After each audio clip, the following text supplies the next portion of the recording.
Hello and welcome back to Motorshed. I'm Steve Fox and today is a beautiful spring day. I'm lying to you, it's freezing cold, it's like 5 degrees, it's windy, it's horrible, and I have this, one of the nation's favourite convertibles. So we're going to have a look round and see if the Mini Cooper S Convertible is as fun as it looks. So before we dive into this review, let's dial up the manliness with a badass montage.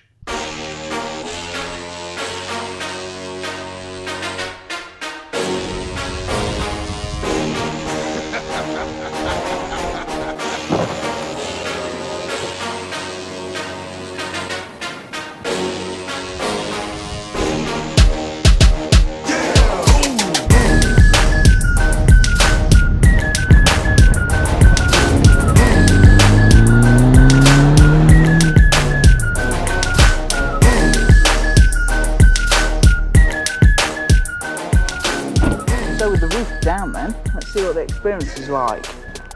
So I ordered some sunshine so that I could finish this video off. Here we go, it's arrived.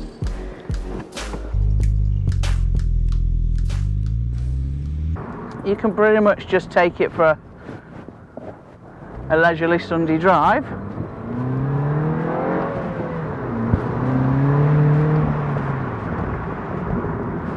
Which is all very nice. So one of the concerns I had with this car was whether I was going to feel funny driving it. I mean, it is inherently a very girly car, but it doesn't really mean to say that a bloke can't drive it. I mean, how much of a wally do I feel? Scale of 1 to 10, probably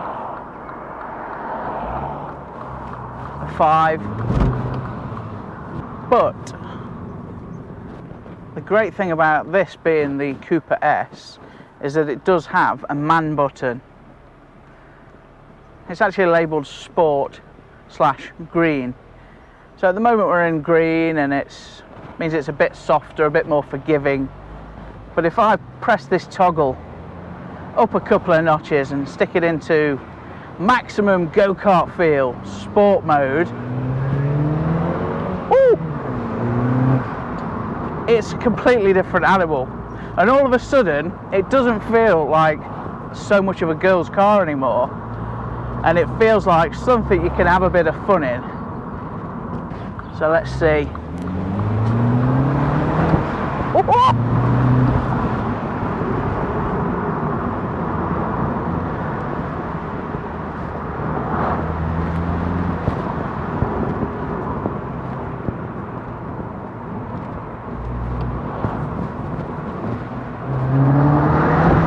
Wow.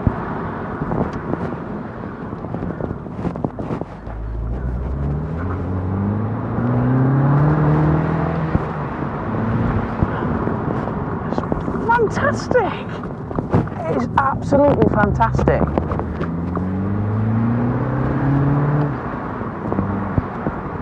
You get crackles from the exhaust, you get whooshes. It's just so much fun. It's so much fun.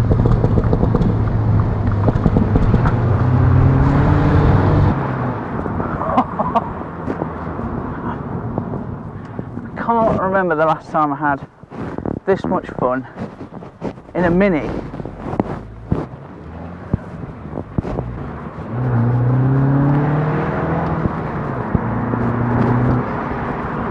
Whooshes.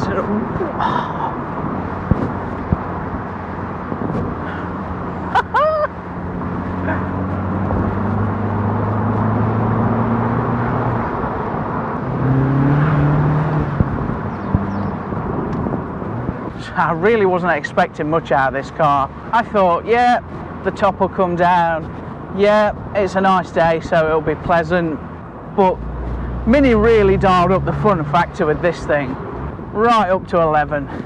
So this has a 2-litre turbo engine, 192 brake horsepower. It's got a 6-speed manual box, and go-kart handling.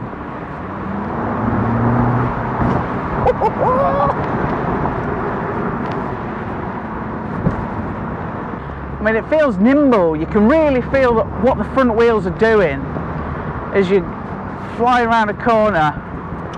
You get that sensation that you do get in a go-kart of the, you know, the front wheels squirming around a little bit. This is a sensation you don't get in any other car. So if I was in the market for a small hatchback with no roof and I wanted to have some fun, it's an MX-5 or this. Yes, all the girls are going to want this. But the guys might walk past it, as I definitely would have. But I'm here to tell you, you shouldn't. Take one for a drive, and I guarantee it will blow you away.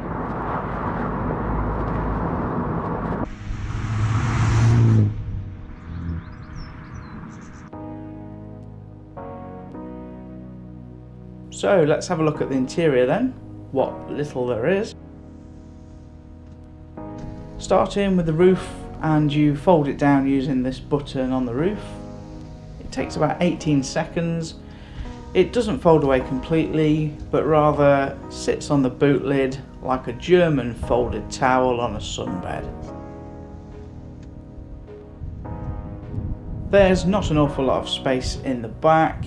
Kids will be fine, but you wouldn't want to have adults back here for long journeys. Inside you have black leather seats and lashings of black trim, all decent quality. The interior is dominated though by this huge circular unit with screen and mood lighting. It looks like it's touchscreen, it's not. It's operated with a BMW iDrive style wheel and buttons down here on the centre console. It's very easy to navigate though, and response time is very quick. Some of the menu items look a lot more funky than most infotainment systems, which I kind of like, especially these funky logos. The instrument panel is very small and compact, and have you ever seen a larger fuel gauge? It also moves with the steering wheel. Quirky. All of the climate controls feel quality and have little displays within them to show modes and temperatures.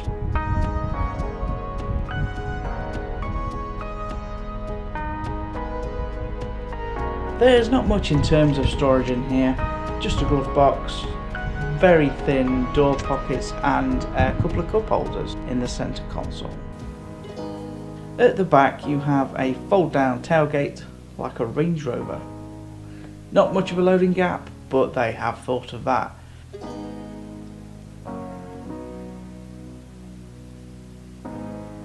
Pull these two levers and pull the boot lid up, securing in place with the same levers that you used to unlatch it. This gives you a lot larger space to drop in your suitcase. And I say suitcase rather than suitcases, as there's not much room in the boot.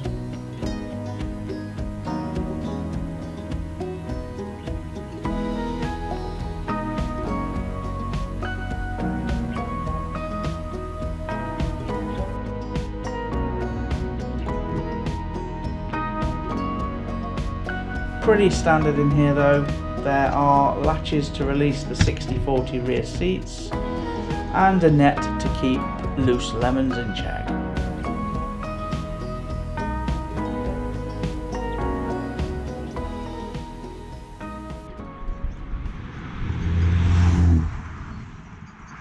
Is it practical? No, not at all. The boot is pretty small, and with the top down it's really just a glove box. There's really not much space left.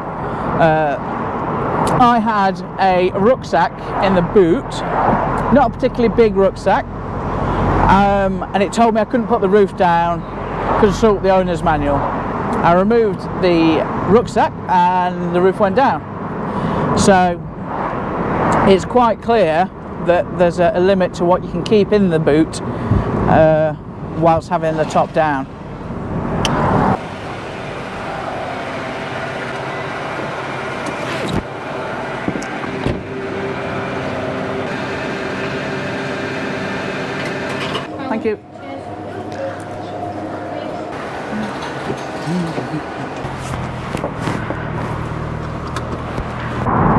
Yeah, these seats aren't bad at all.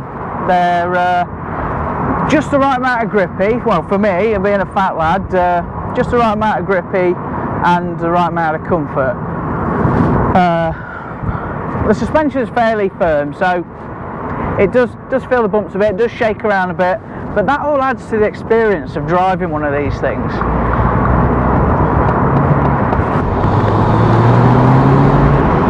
With a nice twisty road in front of you and it all comes together, this is such a rewarding car to drive. Just puts a smile on your face. At the start of this review, that's what I said the job of this car was, and it's pulled that job off so well. It definitely deserves a promotion.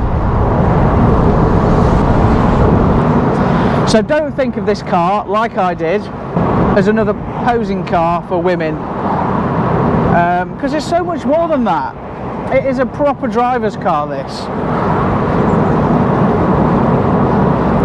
Now, it looks great, it drives great, it puts a smile on your face. Job done. It really does feel like a big go-kart.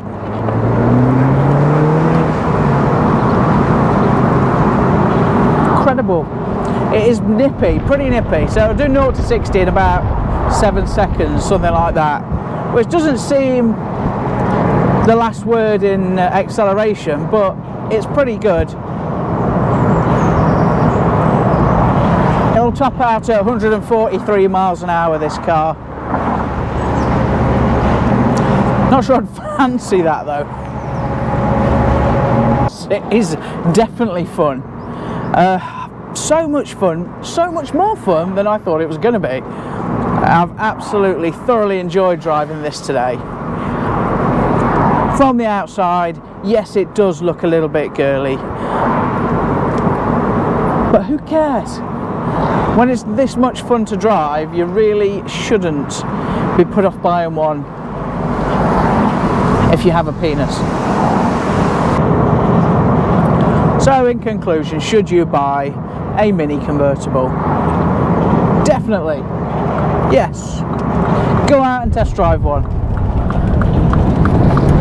But make sure you do so enthusiastically, because that's where this car excels. Driving it around day to day, it's not going to feel that special, but you stick it into sport mode and, you know, don't go too high up the gears and this thing really comes alive.